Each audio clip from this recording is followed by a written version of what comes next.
Buonasera, ben ritrovati all'appuntamento con le informazioni di Prealpina.it. Vendeva alcol ai minorenni che poi giravano ubriachi per la città. Così i genitori si sono ribellati e hanno segnalato alle forze dell'ordine il comportamento illegale. Un commerciante è stato quindi sanzionato dalla Polizia di Stato a Busto Arsizio con una multa da 500 euro. Tutto è partito dalle segnalazioni di alcuni genitori esasperati, appunto. Tutti i minorenni, i giovani sono stati poi sentiti dal personale della polizia amministrativa confermando l'acquisto ripetuto nel tempo. I ragazzini hanno anche spiegato come avveniva il tutto, ossia il maggiore del gruppo, un 17enne, entrava nel negozio e acquistava gli alcolici senza che nessuno gli chiedesse i documenti. Una volta uscito, il ragazzo consumava gli alcolici con gli amici ancora più giovani di lui fino a stare male. Da qui l'intervento della Polizia di Stato e la sanzione e che, se la situazione dovesse proseguire, potrebbe arrivare anche alla sospensione dell'attività.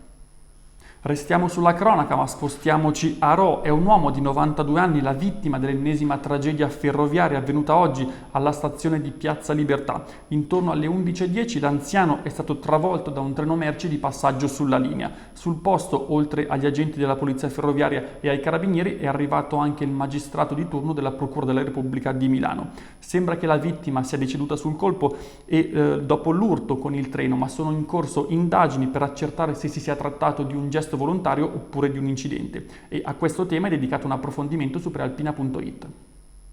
Continua a tenere banco la notizia dell'operazione compiuta a Buscate dalla Polizia di Stato che ha stroncato un'organizzazione specializzata nella coltivazione e nella vendita di marijuana. Vediamo i dettagli nell'intervista al vicequestore aggiunto Luigi Marsico con immagini di agenzia Blitz.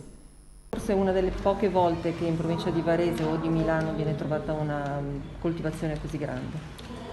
Sì, assolutamente, veramente una produzione industriale, in quanto all'interno appunto di questo capannone adibito a vero e proprio laboratorio di produzione della sostanza sono state rinvenute quasi 1200 piante di canapa di altezza superiore quasi al 1,5 metri e sono state sequestrate 35 kg di foglie già essiccate e oltre 15 di infiorescenze.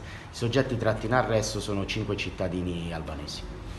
La pericolosità sta anche nel fatto che avete trovato una pistola con il colpo in canna. Sì, all'interno di questo, ripeto, laboratorio dotato di tutti i comfort, quindi oltre quelli relativi alla produzione della sostanza, anche all'interno un vero e proprio appartamento che si presume possa essere stato adibito ad un soggetto che avrebbe dovuto custodire il laboratorio stesso, e all'interno di questo appartamento è stata rinvenuta una pistola Smith & Wesson carica di 6 colpi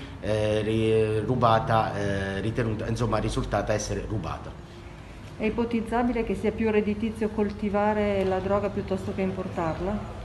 Sicuramente, ciò che riteniamo sia stato importato da questi soggetti è sicuramente il know-how. Passiamo ora all'andamento del Covid. Sono 126 i positivi in Lombardia a fronte di 27.289 tamponi processati, con l'incidenza quindi che si attesta allo 0,4% dopo lo 0,7% di ieri. Si è registrato un solo decesso per quanto riguarda i ricoveri negli ospedali, scendono di 4 nelle terapie intensive, arrivando a quota 73, e di 2 negli altri reparti con 389 pazienti in tutto. Per le province, Varese passa dal sesto al secondo posto, ma con soli 22 contagi, dietro Milano a 35 e davanti a Brescia con 16.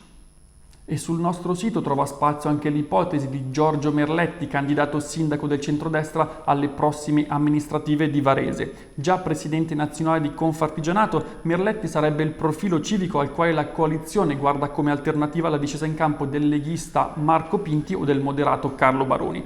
Proprio stasera, tra l'altro, è in programma un vertice dei segretari provinciali delle forze di centrodestra per discutere appunto della candidatura al sindaco di Varese. E chiudiamo con lo sport. Calcio, è stata confermata l'indiscrezione annunciata oggi da Prealpina. Sarà infatti Luca Prina il nuovo allenatore che siederà sulla panchina della Pro Patria per il prossimo campionato. Questa è l'ultima notizia. L'appuntamento con l'informazione di Prealpina.it torna come sempre domani alle 13. Una buona serata.